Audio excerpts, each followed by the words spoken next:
सबसे ज़्यादा डिफ़िकल्टी आप लोग कहाँ पे फेस करते हैं? प्री वाले सेशन में अच्छा चलो आप लोगों ने तो प्री निकाला ही नहीं है, तो फिर प्री वाले स्टेज में ही सबसे ज़्यादा आप लोग डिफ़िकल्टीज़ फेस करते हैं, ओके? चलिए मैं बताना चाहूँगा, आप लोग भी नोट डाउन कर सकते हैं, ठीक है?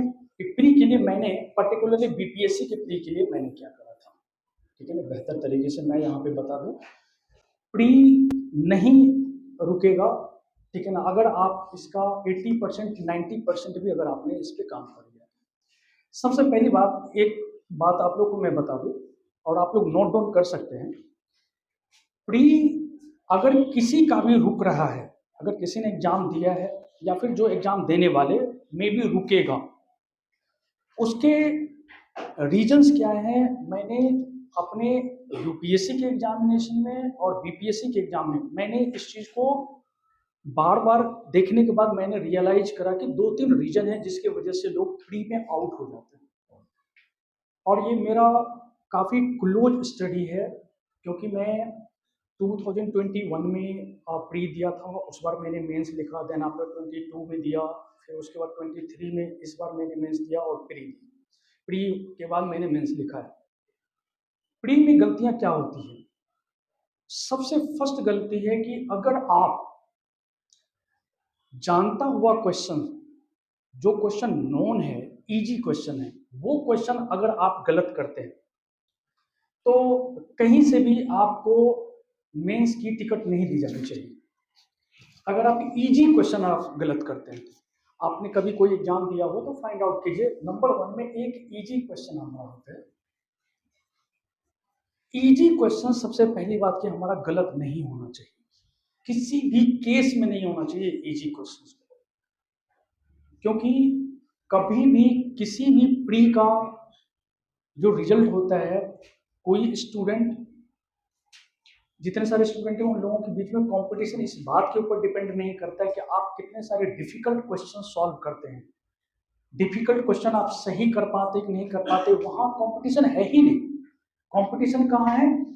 इजी क्वेश्चन आप गलत कर रहे हैं या इजी क्वेश्चन आप सही कर रहे हैं, कंपटीशन वहीं पे है। अगर आपने एक या दो इजी क्वेश्चन पे अगर आपने गलत कर लिया तो आप रेस से फिर बाहर है। नंबर 1 ये हो गया। दूसरी बात जो मैंने बीपीएससी में देखा है, एक होता है आपका पीवाईक्यू, ठीक है? पीवाईक्यू से एक भी क्वेश्चन गलत नहीं होने चाहिए फिर से, क्योंकि आप हर एक साल अगर आप प्रिपरेशन कर रहे हैं तो आपने स्टडी किया होगा, एटलीस्ट पीवाईक्यू आप सारे लोगों ने देखा। कितने सारे लोग ऐसे जिन्होंने पीवाईक्यू लास्ट 15 ईयर्स के आप लोगों ने देखा है?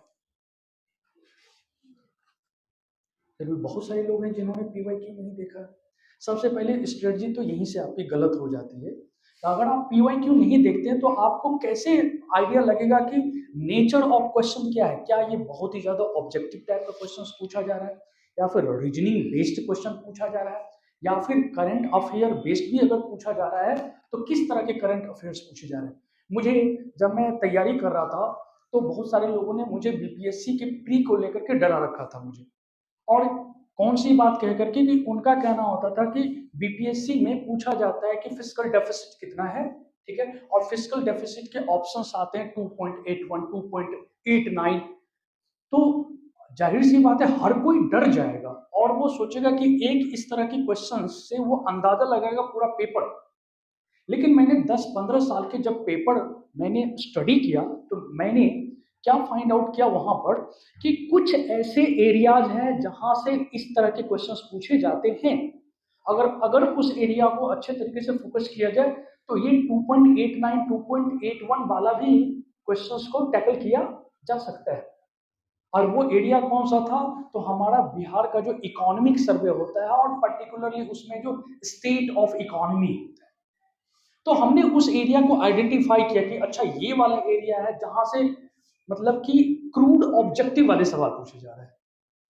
और उस सवाल को मुझे टैकल करने के लिए मुझे सोर्स पता चल गया और वो एरिया पता चल गया। अब मैं पूरी इकोनॉमिक सर्वे सेंट्रल गवर्नमेंट का और बिहार गवर्नमेंट का अगर मैं लेकर के रखूं तो कभी भी वो मतलब कि बस की बात ही नहीं है कि कोई कर पाएगा, उसे पूरी की पूरी याद कर पाएगा, एग्जामिनेशन हॉल तक लेकर के चला जाएगा, संभव ही नहीं। तो सबसे पहला एक चीज़ है कि आप पीवाईक्यू की स्टडी करें बेहतर तरीके से। आप उसमें आइडेंटिफाई करिए। अगर ज्योग्राफी के क्वेश्चंस है तो ज्योग्राफी के क्वेश्चंस किस तरह के आ रहे हैं, रीजनिंग बेस्ड सवाल आ रहा है, ठीक है, कि रैनफॉल यहाँ पे कम क्यों होता है, यहाँ बहुत ज्यादा होता है, इस तरह का सवाल आ रहा है, या फिर डायरेक्ट सवाल आ रहा है कि यहाँ पर किस तरह की मिट्टी मिलती है, इस तरह का सवाल आ रहा है। तो इसमें तो ये चीज तो आप पता कर ही सकते हैं। उसी तरह की हिस्ट्री से या फिर इकोनॉमी वाले से या फिर पॉलिटी से, आप PYQ से की स्टडी से आप इन चीजों को आइडेंटिफाई करें। नंबर वन, मैंने यहाँ पे लिखा है कि अगर जितने एग्जामिनेशन बीपीएससी ने अब तक में कंडक्ट करा लिया है, वो सारे के सारे पेपर को आप देखें और रिवाइज करते रहें, खास करके जब एग्जाम का 2 से 3 महीना बचा हुआ हो तो, क्योंकि बहुत सारी उसमें क्वेश्चंस होते हैं, आंसर्स होते हैं उसके, कुछ कुछ डिबेटेड भी हैं। कोशिश करें कि जो बीपीएससी ने जो आंसर दिया है, ठीक है, कोशिश करें उन्हीं चीज़ों को याद करें, ठीक है, क्योंकि बीपीएससी ऑलरेडी बहुत सारे ऐसे विवादित क्वेश्चंस होते हैं जो मार्केट में कुछ और उसका आंसर आता है, बट बीपीएससी ने उसका आंसर अगर दे रखा है तो फिर दे रखा है। तो दूसरा ये चीज़ है हमारा PYQ। तीसरा एक चीज़ इसमें है, मैं ऐड करना चाहूँगा कि अगर आपने कुछ स्टडी अगर आपने कर लिया है, ठीक है ना, ऑलरेडी स्टडीड, अब मैं ये चीज़ क्या है, अगर आपने कुछ पढ़ रखा है, ठीक है, अगर आपने आस्था की कोई नोट्स आपने प्री के लिए पढ़ रखा है, या फिर NCERTs आपने पढ़ रखा है, या कुछ आपके सर ने कुछ एक्स्ट्रा मटेरियल आपको उन्होंने सजेस्ट किया और उसे आपने पढ़ रखा है, एक चीज ध्यान में रखना है, कोई भी नई चीज तभी पढ़ना है जब हम श्योर हो जाए कि इसकी एटलीस्ट 7 to 8 टाइम हम इसके रिवीजन कर लेंगे। कितनी? 7 to 8 टाइम। सुनना आसान लग रहा है, इतना आसान है नहीं। अब मैं बताऊं, करना पड़ता है, चाहे आप जैसे करो। हमने किया है, लास्ट के 3 मंथ जब बचते हैं तो उसमें हमने 7 to 8 टाइम्स, पर्टिकुलरली मैं बीपीएससी की मैं बात बता रहा हूँ कि मैंने लास्ट के 5 डेज में, वो आप तैयार करेंगे कितने दिन पहले रिवीजन को देना है, दूसरे को देना है, तीसरे को देना है, और लास्ट वाले रिवीजन के दिन मुझे याद है 1 से 1.5 दिन में हमने पूरी रिवीजन रखी थी कि जितना हमारा पढ़ा हुआ 1 से 1.5 दिन में हमारी पूरी रिवाइज हो जाए चीज, ठीक है। और कुछ चीजें ऐसी होती है जो बार बार आप भूलते हैं, चाहे वो साइंस वाला हो या फिर हिस्ट्री वाला हो, ये आप आइडेंटिफाई करें अपने स्तर से। कोई लोग हो सकता है कि साइंस के बहुत अच्छे स्टूडेंट्स होंगे, उनको कोई केमिकल नेम बहुत अच्छे से याद रह जाता होगा, बट उन्हें हिस्ट्री के बहुत सारे किंग्स वगैरह याद नहीं रहते होंगे।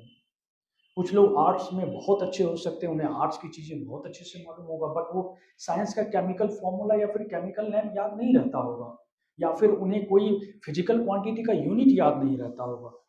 तो कुछ ऐसी चीजें होती है, मेरी भी साथ, मेरी भी कुछ वीकनेस है, जो चीजें मैं लंबे समय तक याद नहीं रख सकता, मैं उन्हें आइडेंटिफाई करता हूँ, और आइडेंटिफाई करके 2 3 4 पेज में हमारे चले जाते हैं उसमें, और वो मैं एग्जाम का, जब मुझे लगे कि मैं एंट्री करने वाला हूँ एग्जाम के 1 घंटा पहले या 1.5 घंटा पहले, जब हम एग्जाम हॉल पे पहुंचते हैं, ठीक है, तो फिर उसको एक बार हमने देख लिया, क्योंकि मुझे पता है वो देखा हुआ मेरा 24 घंटे तक ही याद रहेगा, तो 24 घंटे में तो एग्जाम हो जानी है ना। तो मेरा कहने का मतलब ये है कि एक तो सबसे पहली बात, पहले ऐसा होता था जब मैं एग्जाम देने जाता था, मैं कभी नवोदय का एग्जाम दिया, कभी नेतरहाट का एग्जाम दिया, तो मैं देखता था बहुत सारे बच्चे पढ़ रहे होते थे, तो फिर लगता था कि अरे मुझे भी पढ़नी चाहिए, तो वो एक डर से, और सारे बच्चे पढ़ रहे हैं, शायद वो लोग पास कर जाएंगे, हम पास नहीं करेंगे, तो इसलिए पढ़ लेते। फिर कुछ लोगों ने हमें समझाया कि अरे अरे, एग्जाम के टाइम में पहले मत पढ़ो, लेकिन एंजाइटी बढ़ जाएगी, ये हो जाएगा, वो हो जाएगा, जो याद किया हो वो भी भूल जाओगे। फिर कुछ दिनों के लिए वो चीज़ मैंने छोड़ दी, लेकिन आज रियल मतलब पता चल रहा है कि एग्जाम से पहले क्या पढ़ना है। अब दिखावे के लिए नहीं पढ़ना है कि मैं वहां पे एनसीईआरटी उलट रहा हूँ, ठीक है ना, मोटी बुक्स को दूसरों को डराने के लिए उलट रहा हूँ, ठीक है, तो ये चीज नहीं होनी चाहिए। मैंने क्या कहा, वो 3 से 4 पेज जिसे मैं 24 आवर में मैं भूल जाता हूँ, ये मेरी वीकनेस है, दैट आई हैव आइडेंटिफाइड, और वही चीज उसमें लिखा हुआ है। मैं क्या कर रहा हूं कि जो चीजें ऑलरेडी स्टडीड है, अगर एक बार हमने पढ़ा है, मैंने सबसे पहले तो एक कंडीशन लागू किया कि अगर हम वही चीज पढ़ेंगे जो श्योर हो लेंगे कि नहीं जाता है, तो 7 से 8 बार अगर हम उसकी रिवीजन अगर कर सकेंगे तो ज़रूर उसको पढ़िए। और अगर एक बार पढ़ लिया आपने तो आप स्ट्रेटजी बनाइए कि कैसे उसकी रिवीजन करेंगे। काफ़ी ज़्यादा ब्रिलियंट स्टूडेंट्स भी कम से कम 7 से 8 बार रिवाइज करते हैं चीज़ों को एग्ज़ाम हॉल तक ले जाने के लिए, ठीक है? इवन मुझे खुद कई बार करना पड़ा है, जबकि मैं कभी एक समय था मैं डिस्ट्रिक्ट टॉपर था, चाइल्ड साइंटिस्ट अवार्ड मुझे मिला हुआ था, मैं जेएनयू का भी स्टूडेंट हूँ, ठीक है? तो मैं कुछ डिफरेंट नहीं हूँ कि मुझे 1 या 2 बार करने के बाद हो जाएगा। तो हर किसी को करना पड़ता है, चाहे कोई आईआईटी किया हुआ, कुछ मेरे फ्रेंड्स हैं, उन लोगों को भी एटलीस्ट 7 से 8 बार उन्हें रिवाइज करनी होती है, फिर भी वो मुझे बोलता है कि मैं ये सारी चीज़ें मैं भूल रहा हूँ, इवन कि साइंस में भी वो लोग बोलते हैं, ठीक है? लेकिन हम लोगों के साथ एक बहुत बड़ी दिक्कत है, ये हर कोई स्टूडेंट नहीं कर पाएगा, ये बात हमें पता है। मेरे खुद ही बहुत सारे फ्रेंड्स हैं, जो हम सारे लोग साथ में तैयारी हम लोगों ने स्टार्ट किया, बहुत सारे फ्रेंड्स नहीं कर पा रहे हैं उन चीज़ों को। एक्सक्यूजेज़ बहुत तरह के हैं उनके पास, लेकिन एक चीज़ आप सारे लोगों को पता है, ठीक है? और मुझे भी पता चल गया था, थैंक्स गॉड, कि किसी ने कहा था कि results and excuses won't go together. दोनों में से कोई एक ही चीज़ साथ जाएगा, या तो रिजल्ट या तो एक्सक्यूज। अब बहाने बना लो, जितने बहाने बनाओगे, अब कोई समझाने नहीं आएगा हमें और आपको। दोनों में से एक ही चीज़ मुझे ले जाना है और एक ही चीज़ चलना है, तो एक्सक्यूज त्याग दें हम फिर। तो इसलिए मैं लेक्चर नहीं दे रहा हूँ, कोई फिलॉसफी मैं नहीं आपको बता रहा हूँ, ना ही मैं मोटिवेट कर रहा हूँ आपको ये बात कह करके। मैं ये बात कह रहा हूँ, इस हॉल में जितने सारे लोग बैठे हुए हैं या फिर जो ऑनलाइन देख रहे हैं, सारे लोग इस काम को नहीं करने वाले हैं, जो काम मैं बता रहा हूँ, ये रिवीजन वाली बात है। और कुछ लोग करना चाहेंगे अभी काफ़ी ज़्यादा मोटिवेट होकर के, कल स्टार्ट करेंगे, 1 डेढ़ महीने के बाद छोड़ देंगे वो। कुछ लोग आधे दूर तक करेंगे, कुछ ही लोग बचेंगे जो कंप्लीटली इसको एग्जीक्यूट करेंगे और एग्जाम हॉल तक लेकर के जाएंगे, फिर उनका रिजल्ट रहेगा, नाम रहेगा उनका लिस्ट में। तो ये चीज होता है, ये 3 चीज मैंने बताया, ये काम करना है, अभी से आप बना लीजिए। इजी क्वेश्चंस मुझे गलत नहीं करने हैं।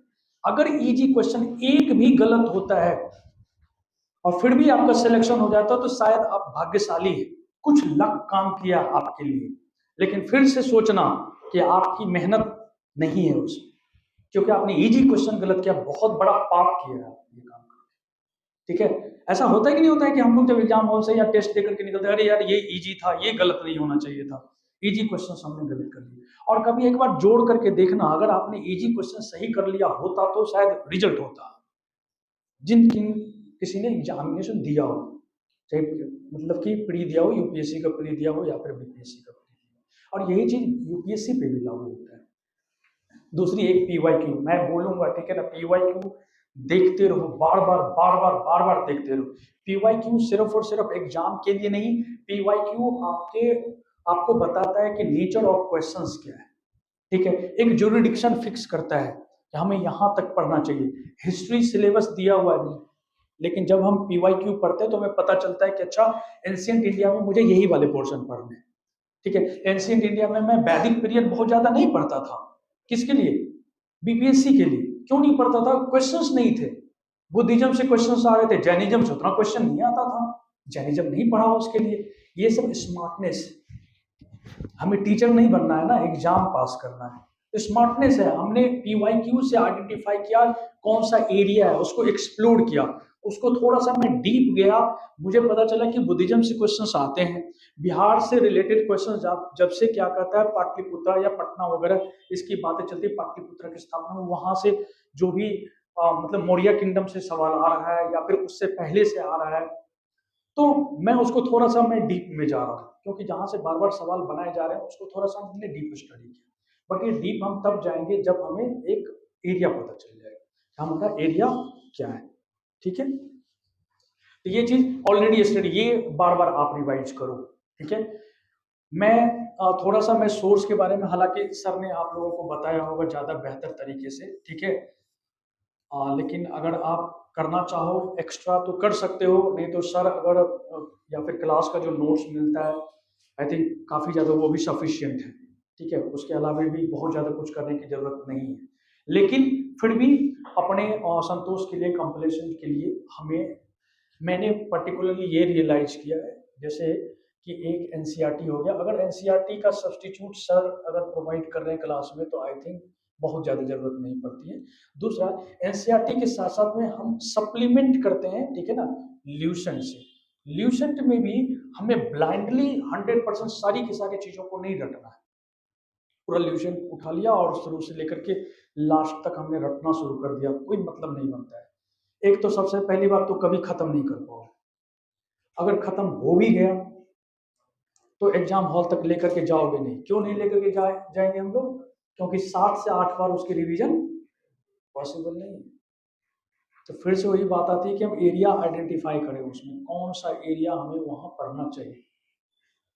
ठीक है, एक बार अगर हमारा एरिया आइडेंटिफाई हो गया, जैसे मैंने स्पेक्ट्रम पढ़ा था हिस्ट्री के लिए, ठीक है, बट मैंने देखा कि उतनी मोटी स्पेक्ट्रम को मैं बार बार रिवाइज नहीं कर पाऊंगा, बट जो 7 से 8 पेजेज हैं मॉडर्न के ल्यूसेंट वाले, ठीक है, काफी ज्यादा बेनिफिशियल है प्री के लिए, ठीक है, लगभग लगभग में क्वेश्चन आ जाते हैं, या फिर हमारे पास थोड़ी एलिमिनेशन कैपेबिलिटी आ जाती है, ताकि हम बेहतर आंसर निकाल सकते हैं एग्जामिनेशन हॉल में।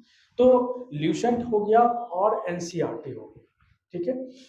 अगर आप चाहें ये वाला पीवाईक्यू, तो एक अच्छी बुक मार्केट में वो वाली आती है घटना चक्र करके, जिसमें पीवाईक्यू है, तो उसमें कुछ सॉल्यूशंस के साथ भी रहता है, ठीक है, आप चाहें तो वो कर सकते हैं।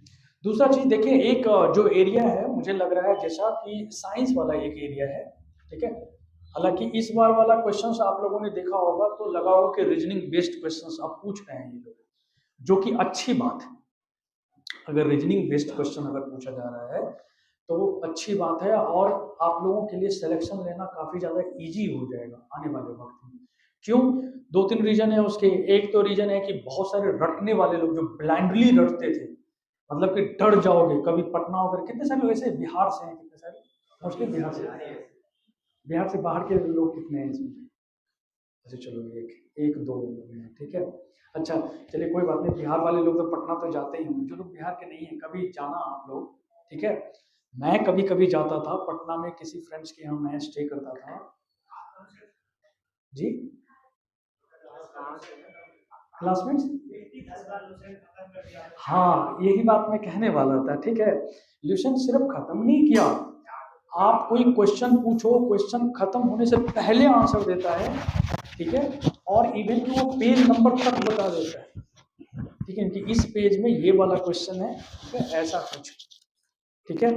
और अभी मैं जहाँ रह रहा हूँ, लेकिन एक लाइब्रेरी में हूँ मैं, ठीक है, तो कुछ बहुत सारे स्टूडेंट्स हैं वहाँ पे, हालांकि जो काफ़ी ज़्यादा रटते हैं चीज़ों को, ब्लाइंडली रटते हैं।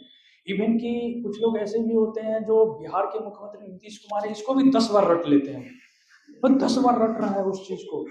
और मतलब कि पटना से गंगा नदी बहती है, इस बात को भी वो 10 बार बोलता है। मुझे समझ में नहीं आता कि ऐसे ये लोग क्यों कर रहे हैं, क्योंकि शुरुआत की एक आदत रोट लर्निंग वाली लगी हुई है, ठीक है, और अच्छा उन्हें मतलब गाइडेंस नहीं मिला। आप लोग इतना लकी नहीं है कि वो लोग आज तक में पढ़ाई कर, ठीक है, तो ये सारी की सारी चीजें। तो मेरा ये कहना था कि अब अच्छा है कि अब बीपीएससी का पेपर थोड़ा क्वालिटेटिव बन रहा है, यानी रीजनिंग बेस्ड बन रहा है। रीजनिंग बेस्ड पेपर सॉल्व करना काफी ज्यादा इजी है, बजाय कि बहुत सारा चीज आपको रटना पड़े। रटना काफी डिफिकल्ट काम है, ठीक है, रट नहीं सकते हम लोग। देख करके डर जाते थे कि हम लोग से जिंदगी में कभी बीपीएससी नहीं निकले, ठीक है, इतना मैं रट ही नहीं सकता हूँ, पॉसिबल ही नहीं है। और अगर आप बहुत ज्यादा रटना शुरू करोगे तो आपकी रीजनिंग माइंड वो थोड़ी सी ब्रेक होनी शुरू हो जाएगी, आप रीजनिंग पे नहीं जा पाओ। लेकिन मुझे लगता है कि रीजनिंग के साथ अगर रट्टा भी मारो तो वो ज्यादा बेनिफिशियल रीजनिंग के साथ। हालांकि 7 से 8 बार रिवीजन जो मैंने बोला उसमें भी रट्टा मारने की चीजें हैं कुछ, लेकिन मैं ब्लाइंड रट्टा की मैं बात नहीं कर रहा। रीजनिंग के साथ मैं एक छोटा सा एग्जांपल देता हूँ, मुझे भी कोई टीचर कभी दिया करते थे, ठीक है।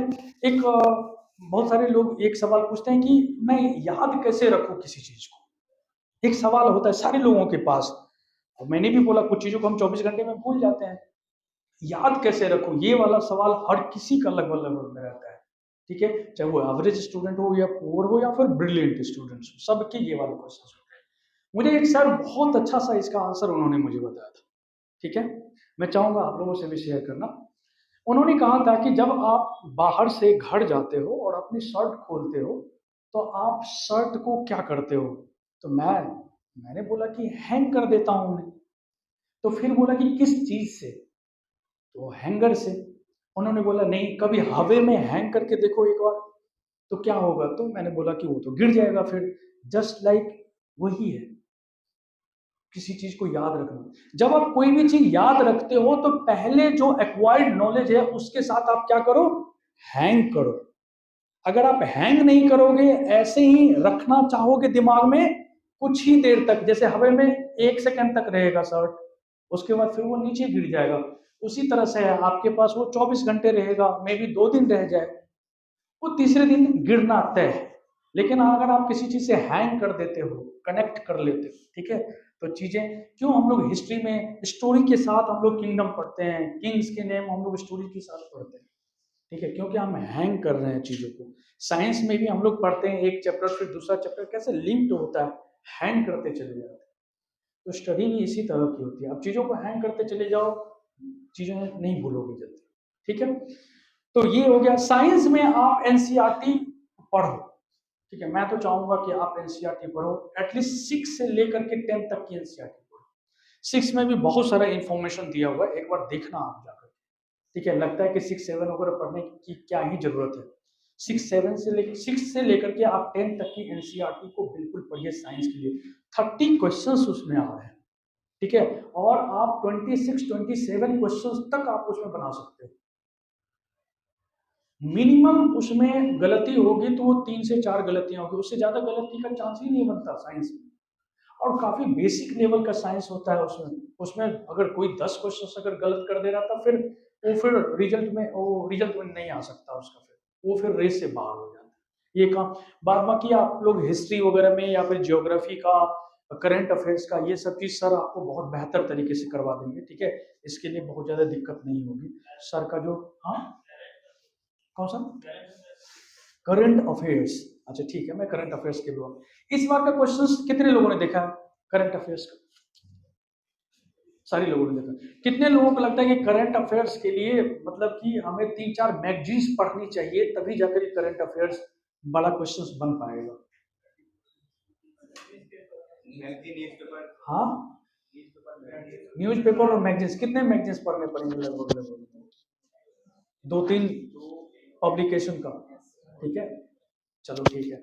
चलिए ठीक है, मैं एक बात आप लोगों से शेयर करता हूँ। मुझे इस बार वाले जो पेपर थे उसको मैंने देखा बहुत अच्छे से, हालांकि ये बार वाला पेपर मैंने दिया नहीं, 68 और 69 मैंने दिया नहीं, देने की कोई जरूरत नहीं पड़ी, ऑलरेडी उससे पहले शेड्यूल में मेरा रिजल्ट हो चुका था, ठीक है। 67 का फिर बाद में अभी रिजल्ट आया है, ठीक है, जिसमें मुझे और डीपीओ मिला, डिस्ट्रिक्ट प्लानिंग ऑफिसर। तो इस बार वाले जो क्वेश्चंस मैंने देखा, तो उसमें मुझे लगा कि अगर आप पेपर को भी पढ़ते चले जाते हो बहुत बेहतर तरीके से, और कुछ चीजें इतनी ज्यादा न्यूज में आ जाती है, अब उन चीजों, अगर जीपीटी इतना ज्यादा न्यूज में, और जीपीटी का फुल फॉर्म नहीं पता है आपको, ठीक है, तो फिर दिक्कत वाली बात है। इसका मतलब आप कह रहे हो कि मैं करंट अफेयर्स की तैयारी मैं कर रहा हूँ और जीपीटी का फुल फॉर्म याद नहीं, ठीक है। अब ऑप्टिमस वाला सवाल पिछले साल भी पूछा हुआ था, इस बार भी सवाल है, वो तो पीवाईक्यू वाली कैटेगरी में आप डाल सकते हो। मेरा ये कहना है कि आप पेपर पढ़ते रहिए, करंट की चीजों से अवेयर रहिए, और फिर भी लगता है कि नहीं मेरा बहुत सारा कुछ चीजें मिस हो रहा होगा, तो क्लास का अगर कुछ मिलता है आपके पास करंट अफेयर की चीजें तो वो कर लो, या फिर कोई भी एक मैगजीन जो बिहार का न्यूज कवर करता हो, नेशनल और इंटरनेशनल कवर करता हो, ठीक है, इतना आई थिंक काफी होगा। क्योंकि करंट अफेयर्स में भी बहुत सारी चीजें होती है, लेकिन पीवाईक्यू की स्टडी फिर से इंपॉर्टेंट हो जाता है, इसलिए क्योंकि अगर आप पीवाईक्यू की स्टडी करोगे तो आपको पता चल जाएगा कि अच्छा, ये स्पोर्ट्स में अगर सवाल पूछ रहे हैं तो बहुत ज्यादा सवाल ये खो खो से नहीं पूछ रहा है, ये तो पता चल जाएगा ना कि कहाँ से पूछ रहा है। मैं बार बार वही चीज कह रहा हूँ, पीवाईक्यू की जब आप स्टडी करते हो तो उसमें देखो कि हमारा करंट अफेयर भी कहाँ से पूछ रहा है ज्यादा से ज्यादा, ठीक है। यूपीएससी के करंट अफेयर्स अलग होते हैं, उसमें रामसर साइट्स या फिर नेशनल पार्क, सेंचुरीज वगैरह, वो डिफरेंट तरीके से वो पूछ रहा होता है। लेकिन आप देखोगे इसमें इन्वायरमेंट एंड इकोलॉजी के सवाल नहीं होते हैं ज्यादा, ठीक है, कभी कभी एक पूछ लिया कांवरतल लेक, तो लगता है हम लोग को बिहार से रिलेटेड था इसलिए पूछ लिया। तो मेरा कहने का मतलब अगर करंट अफेयर्स भी पढ़ो लेकिन वो पीवाईक्यू देखो, एक एरिया फिक्स्ड है, वो उसी एरिया से वो लोग सवाल बार बार पूछ रहे हैं, बार बार पूछ रहे हैं। ठीक है, तो करंट अफेयर्स में भी आई थिंक इतनी ज्यादा दिक्कत नहीं हो। ठीक है, तो ये हमारा प्री वाला हो गया। ठीक है ना, प्री वाले में और आप लोग के पास, अच्छा ये तो आप लोग करने के लिए जान ही गए हो कितने अटेम्प्ट करने चाहिए एटलीस्ट। ठीक है, कितने हम गलत कर सकते हैं लगभग लगभग, अगर हम 100+ मार्क्स लाना चाहते हैं तो ये सब चीज आई थिंक कुमार सर की भी कभी क्लास हुई होगी तो बहुत ही अच्छे से इन चीजों को बताते हैं। ठीक है, तो प्री से रिलेटेड और कोई प्रॉब्लम अगर किसी को लग रहा हो तो आप पूछ सकते हैं। क्या? अच्छा, सिली मिस्टेक से, ये बहुत अच्छा सवाल है। ठीक है ना, बहुत सारे लोगों का होता है सिली मिस्टेक। ठीक है, एक हो गया हमारा सिली मिस्टेक, और कोई बताइए। एक सिली मिस्टेक हो गया, दूसरा कौन सा? Self practice. अच्छा, सेल्फ प्रैक्टिस, क्वेश्चन प्रैक्टिस के बारे में आप बात कर रहे हैं। क्वेश्चन प्रैक्टिस प्रीलिम्स की ना, चलिए ठीक है, प्रैक्टिस सेट की बारे में। चलिए, और कोई? बिहार, बिहार स्पेशल के लिए, अच्छा एक बिहार स्पेशल वाला भी, ठीक है ना, ये भी मायने रखता है बिहार स्पेशल। और कोई? बिहार न्यूज। अच्छा चलिए ठीक है, वो बिहार स्पेशल में ही आ गया। ठीक है, बिहार में। और कुछ मैंने अभी बताया कि एक बिहार, एक कोई भी मैगजीन उठाइए जो कि बिहार और नेशनल और इंटरनेशनल ये तीनों कवर करे। हाँ, ये चलिए ठीक है, मैं क्या करता था वो एमआर के लिए मैं बता दूंगा अभी। ये बहुत अच्छा चीज़ है। ठीक है ना, आप लोगों ने, मुझे याद नहीं था। हाँ, कुछ टेक्निक शायद आप लोगों को भी पसंद आए तो जरूर आप लोग ऑप्ट करना, लेकिन हाँ डायरेक्ट एग्जामिनेशन हॉल में नहीं, एक दो बार क्लास में कर लेना है। ठीक है, ये मैं ये यूपीएससी में भी ये काम करता हूँ। ठीक है ना, बहुत काम करता है ये। ठीक है, ये बिल्कुल प्री नहीं रुकता इस वजह से एटलीस्ट। ठीक है, और कुछ? कितना मॉक सफिशिएंट हो बीपीएससी के लिए? चलिए ठीक है, नंबर ऑफ मॉक्स। ठीक है, और और चलिए ठीक है, इस पर बात करें हम लोग। सर एक मिनट। हाँ हाँ बताइए। सर जो टेस्ट सीरीज होती है सब्जेक्ट वाइज, उसके एनालिसिस कैसे करना होता है पहले तो? ये मेंस में? नहीं, प्री की बात कर रहा था। जो प्री में जो हम अपना टेस्ट सीरीज सॉल्व करते हैं, हाँ, उसका जो एनालिसिस हम करते हैं वो कैसे हम अच्छा अच्छा आइडेंटिफाई अच्छा, करें? Paper analysis. ठीक है, टेस्ट पेपर एनालिसिस। चलिए, ये भी इम्पोर्टेंट चीज है, टेस्ट पेपर एनालिसिस। और कुछ? चलिए ठीक है, इतना रखते हैं हम लोग। ठीक है, चलिए सबसे पहले एक देखिए सिली मिस्टेक। मैं एक बात बताऊं कि जब आप ये सब चीज, तो सबसे पहले प्रैक्टिस सेट लगाएंगे तभी जाकर के दूर होगा। सिली मिस्टेक कितना भी कुछ करे, एक दो सिली मिस्टेक हो ही जाता है, लेकिन हाँ अगर एक दो से ज्यादा बढ़ता है तो फिर ये, this is a matter of concern. अगर एक दो से ज्यादा बढ़ता है, किसी किसी की सिली मिस्टेक 10 सिली मिस्टेक जा रहा है, ठीक है, तो फिर ये बहुत ही गलत चीज है, इतना ज्यादा नहीं जाना चाहिए।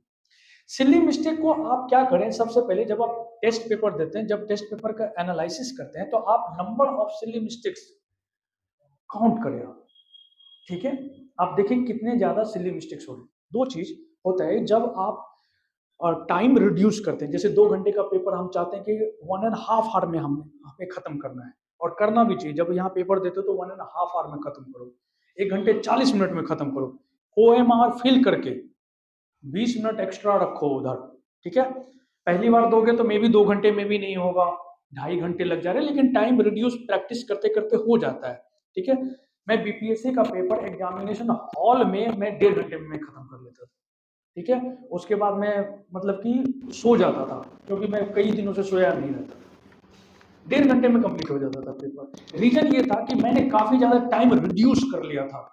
ठीक है, पेपर दे करके। ठीक है, और उसके बाद भी पेपर देते समय कुछ टेक्निक्स होते हैं, मैं पूरा पेपर पढ़ता भी नहीं था, मतलब पूरे क्वेश्चंस नहीं पढ़ता था। ठीक है, क्वेश्चंस मैंने ऊपर वाला पढ़ा। ठीक है ना, जो खास करके स्टेटमेंट वाला क्वेश्चंस होता था, इसलिए मैंने बताया कि काफी ज्यादा फिर इजी।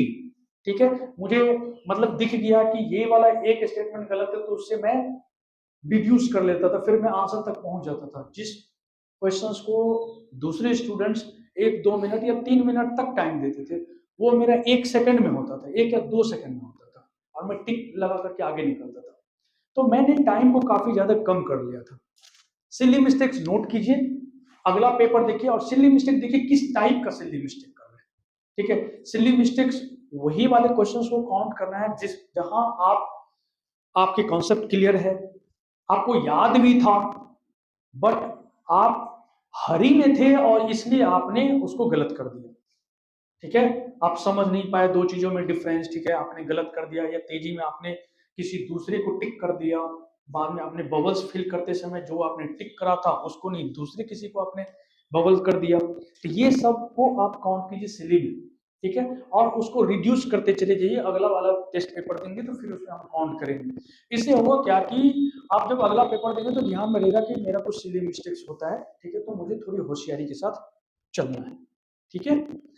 तो आप ये टेस्ट पेपर देते-देते काउंट करते-करते इन चीज़ों को आप खत्म कर सकते हैं और ये 1-2 पे आ जाएगा और एक गलती अगर होती है तो वो ह्यूमन एरर समझा जाएगा, ठीक है? वो गलती मैं नहीं समझता हूँ, ये मेरे से भी होता है, सबसे होता है, ठीक है? अच्छे मार्क्स लाने के भी साथ ये लाने वालों के भी साथ ये होता है, ठीक है? तो कंप्लीटली 100% ये रिमूव नहीं हो जाएगा, हो जाता है तो बहुत अच्छी बात है तब फिर आपके लिए, ठीक है? एक है हमारा प्रैक्टिस। प्रैक्टिस पेपर सबसे पहली बात की बीपीएससी का आप यहाँ पर भी देते होंगे, कोचिंग में भी ऑर्गेनाइज होता होगा या फिर प्रैक्टिस पेपर मार्केट से भी आप खरीद सकते हैं। मैंने बीपीएससी में बहुत सारे मार्केट का मैंने देखा तो मुझे एक क्वालिटी में डाउट हुआ। बहुत सारा पेपर जो मार्केट में पड़ा हुआ क्वालिटी ही नहीं है पेपर में, या फिर इन लोगों के आंसर्स जो होते हैं काफी ज्यादा डिबेटेड होता है, ठीक है? कभी कभी दूसरा कोई सोर्स कुछ और बता रहा होता है और ये लोग कुछ और बता रहा होता है, ठीक है? ये प्रॉब्लम मैंने बहुत ज्यादा फेस किया था। जो लोग 2 घंटे में पेपर नहीं कंप्लीट कर पा रहे, मैं कहूंगा कि उन लोगों को देने चाहिए मॉक्स। जो लोग 1.5 घंटे में पेपर कंप्लीट कर देते हैं, मुझे लगता है कि उन लोगों को ज्यादा से ज्यादा रिवीजन के ऊपर काम करना चाहिए, ज्यादा से ज्यादा। वो अगर टेस्ट पेपर मॉक नहीं दे तो कोई दिक्कत नहीं। मैं यूपीएससी के लिए 50-60 पेपर में लगाता था, बट टू बी ऑनेस्ट मैं कहूँ तो बीपीएससी के एग्जाम देने से पहले मैंने एक भी मॉक मॉक मैंने नहीं दिया था बीपीएससी का। लेकिन मुझे एक बात पता था कि बीपीएससी के पेपर, जब मैं यूपीएससी का पेपर 1.5 आवर या 40 मिनट्स में मैं कंप्लीट कर रहा हूँ तो बीपीएससी के पेपर कंप्लीट करने में मुझे टाइम नहीं लगेगा। लेकिन बशर्ते वहाँ क्या रहना चाहिए, मुझे याद रहनी चाहिए चीजें। तो मैंने बहुत ज्यादा फोकस किया इन चीजों के ऊपर, रिविजन के ऊपर ज्यादा से ज्यादा। मुझे लगता है कि मैं 15 बार या 16 बार मैंने रिवाइज करा मेन पेपर देने से पहले। मैंने एटलीस्ट बताया था, मिनिमम मैंने 7 से 8 महीने बताया था, ठीक है? आप उससे ज्यादा कर सकते हैं, ठीक है? तो ये चीज, तो प्रैक्टिस उन लोगों के लिए जो लोग अभी भी 2 घंटे में पेपर कंप्लीट नहीं कर पा रहे। 2 घंटे में पेपर कंप्लीट कर रहे हैं तो प्रैक्टिस इसलिए देना जरूरी है। टाइम रिड्यूस कीजिए, 1 घंटा 40 मिनट कीजिए, 1 घंटा 30 मिनट में घर में आप पेपर कंप्लीट कर लीजिए। क्यों मैं ऐसा बोल रहा हूँ? क्योंकि घर में आपसे कोई सिग्नेचर कराने नहीं आ रहा है, वो कोई बबल्स फिल कराने नहीं आ रहा, रेटिना लेने के लिए नहीं आ रहा है, ठीक है?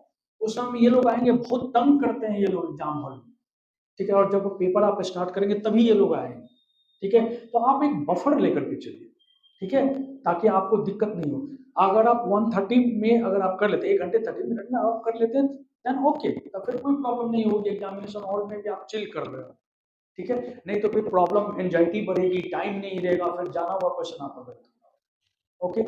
तो प्रैक्टिस इन लोगों के लिए जरूरत है। जो लोग अभी 1 घंटा 30 मिनट में कर रहे हैं वो लोग, मैं कहूंगा कि रिवाइज कीजिए चीजों को, जितना ज्यादा से ज्यादा आप रिवाइज कर पाएंगे उतना ज्यादा बेहतर होगा, ठीक है? एक बिहार स्पेशल वाली चीज है, तो बिहार स्पेशल की क्रॉन की भी एक बुक आती है, ठीक है? मैंने पढ़ा था क्रॉन वाली बुक, ठीक है? उसमें मैंने जियोग्राफी मैंने बहुत अच्छे से किया हुआ था, हिस्ट्री भी मैंने बिहार वाला उसी से किया हुआ था, इकोनॉमी वाला पोर्शन मैंने एक ओवरव्यू ले लिया था, ठीक है? मुझे बहुत ज़्यादा काम की चीज़ वहाँ पे नहीं मिला था, क्योंकि प्री में ज़्यादातर क्वेश्चन जो है इकोनॉमी से पूछते हैं, या फिर एक जनरल अंडरस्टैंडिंग होनी चाहिए बिहार की इकोनॉमी का, कौन सा रीजन किस चीज़ के लिए फेमस, ठीक है? जैसे रेशम वस्त्र उद्योग कहाँ पे या सूती वस्त्र उद्योग कहाँ कहाँ पे, इस तरह की एक जनरल अंडरस्टैंडिंग मुझे वहाँ से मिल गया था। और ज़्यादातर चीज़ें मैंने इकोनॉमिक सर्वे से जो मैंने बताया था कि करंट अफेयर में एक एरिया आइडेंटिफाई कीजिए, PYQ की स्टडी करके, ठीक है। और ये मैं बता रहा हूँ, सेल्फ कीजिए, बहुत ज्यादा जरूरी है। सर करवा रहे हैं सबके लिए, ठीक है, सबके पास जनरली इक्वल नॉलेज जा रहा है, बट कोई स्टूडेंट जो सेल्फ बैठ करके इतना ज्यादा फोकस करके रिसर्च कर रहा होगा उसको डीपली, आई थिंक बेनिफिट उन्हीं को जाना चाहिए, और जाता भी है उन्हीं लोगों को, ठीक है। तो ये बिहार स्पेशल में करंट अफेयर्स वाला सेक्शन मैंने बता दिया। करंट अफेयर्स की कोई भी मैगजीन लीजिए, उसमें बिहार स्पेशल न्यूज रहता है कवर किया हुआ। इसी बिहार स्पेशल में आपका स्टैटिक वाला पोर्शन भी मिल जाएगा कि पॉपुलेशन कितनी है ये।